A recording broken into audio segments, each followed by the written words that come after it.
مفتی زاہد حسین کے بیانات کے لیے مفتی زاہد حسین آفیشیل کو سبسکرائب کریں۔ مفتی زاہد حسین آفیشیل۔ بسم اللہ الرحمن الرحیم۔ کھاریا سے ایک صاحب نے سوال کیا ہے کہ شیخ صاحب، میرا سوال یہ ہے کہ نماز میں ہاتھ باندھنے کی مختلف مسالک کے ہاں مختلف جگہ ہیں، ان میں سے احادیث کی روشنی میں درست کون سی ہے؟ شیخ صاحب دلائل کے ساتھ جواب درکار ہے۔ درست کون سی ہے، کون سی نہیں،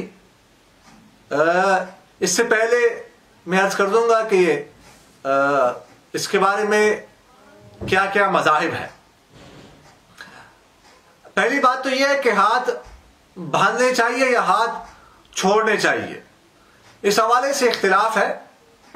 امام مالک رحمہ اللہ فرماتے ہیں، مشہور قول ان کا یہ ہے کہ نماز میں ہاتھ کھلے چھوڑ دینے چاہیے، یوں باندھنے نہیں چاہیے، ان کا مشہور قول یہی ہے۔ فرائض میں، نوافل میں ہاتھ چھوڑ دینے چاہیے۔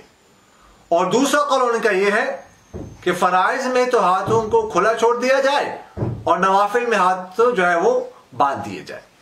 یہ دوسرا مسئلہ قول ہے ان کا، لیکن مشہور پہلا قول۔ امام مالک رحمہ اللہ کے ہاں اپنے اس مذہب پر کوئی حدیث ہو ہمارے علم میں نہیں، البتہ عبداللہ بن زبیر رضی اللہ عنہما، اس طرح بعض تابعین ابراہیم نخعی رحمہ اللہ وغیرہ کے آثار سے وہ استدلال کرتے ہیں، کوئی صریح حدیث ہمارے علم میں نہیں، جبکہ جمہور حضرات فرماتے ہیں کہ نماز کے دوران ہاتھ باندھنا یہ بہتر ہے۔ پھر ہاتھ کہاں باندھے جائے؟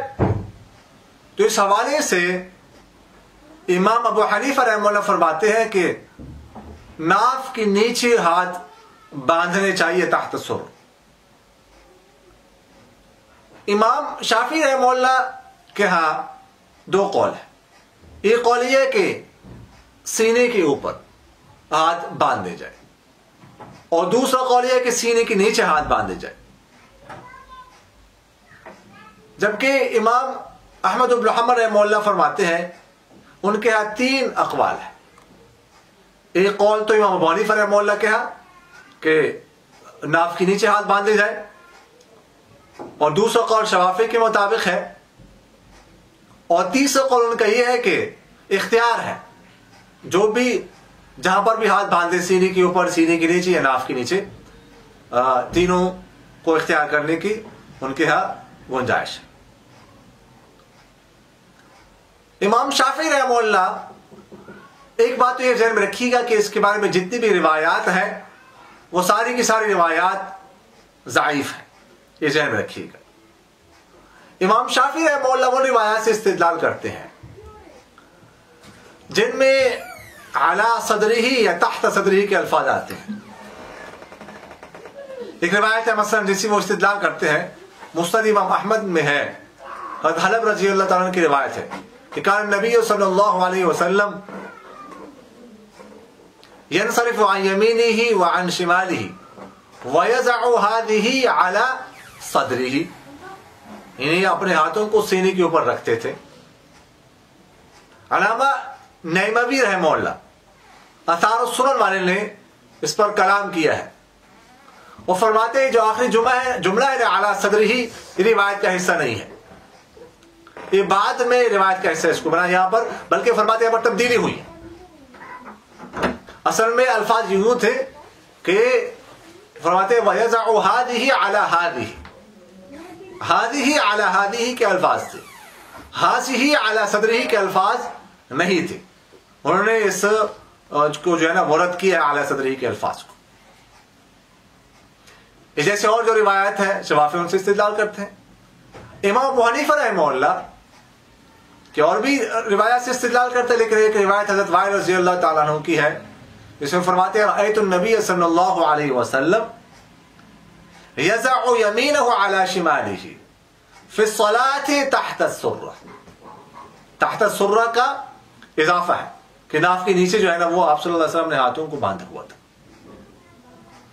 اور حضرت علی کرم اللہ وجہہ کا ایک اثر ہے، فرماتے ہیں ان من السنة وضع الكف على الكف في الصلاة تحت السرة، کہ ہاتھوں کو ناف کے نیچے باندھنا نماز میں یہ سنت میں سے سنت طریقہ ہے، اور بھی روایات سے استدلال کرتے ہیں. اور احناف کا مذہب قیاس کے بھی مطابق ہے، قیاس بھی احناف کے مذہب کی موافقت کرتے ہیں. اس وجہ سے احناف کا مذہب جو ہے وہ راجح معلوم ہوتا ہے. احناف فرماتے ہیں کہ مرد ہاتھ ناف کے نیچے باندھیں گے اور عورتیں سینے کے اوپر. ہاتھ ناف کے نیچے باندھنے میں تعظیم زیادہ ہے، اور عورتوں کے لیے ہاتھ سینے کے اوپر باندھنے میں پردہ زیادہ ہے. اور اس کے علاوہ احناف وہ ہے کہ احناف کے ہاں دونوں روایتوں پر عمل ہو رہا ہے. جس میں اعلیٰ صدرہی کے الفاظ آتے ہیں اس روایت پہ، اس پر بھی عمل ہو رہا ہے. احناف عورتیں اس پر عمل کر رہی ہیں اور وہ سینے کے اوپر ہاتھ جو ہے نا وہ باندھتی ہے.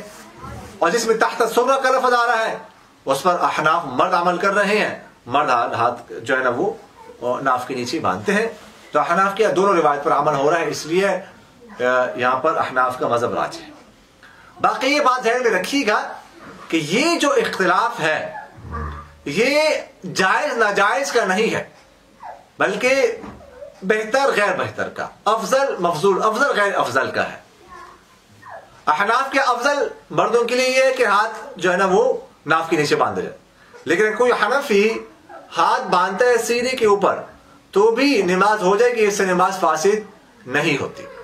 اس طرح اگر کوئی شافعی ہاتھ باندھتا ہے ناف کے نیچے تو ان کے ہاں بھی اس طرح نماز ہو جائے گی، نماز اس سے فاسد نہیں ہوتی. البتہ ان کے ہاں بہتر یہ ہے کہ وہ سینے کے اوپر ہو. تو یہ بات جو ہے وہ ذہن میں رکھنا ضروری ہے. اقول قولی هذا استغفر الله لي ولكم ولسائر المسلمين فاستغفروه انه هو الغفور الرحيم.